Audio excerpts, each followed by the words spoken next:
আসছি রে।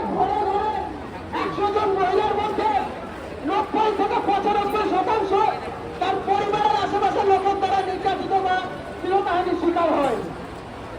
তাই প্রত্যেক ঘরে ঘরে নিজের যতজন পুরুষ আধিকারিক আছেন প্রত্যেকের মনের অসুরকে হত্যা করার আগে নিজেরা প্রতিশ্রুতি দিন, তারপর নিজের ঘরের নারীরা এবং সমাজের বাকি নারীরা সুরক্ষিত থাকবে।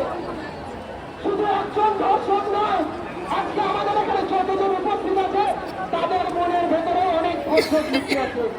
সকল ধর্ষকের নিপাত দেওয়া চান। শুধুমাত্র আজকের দিনে নয়, যতজন পুরুষ থেকে মহিলা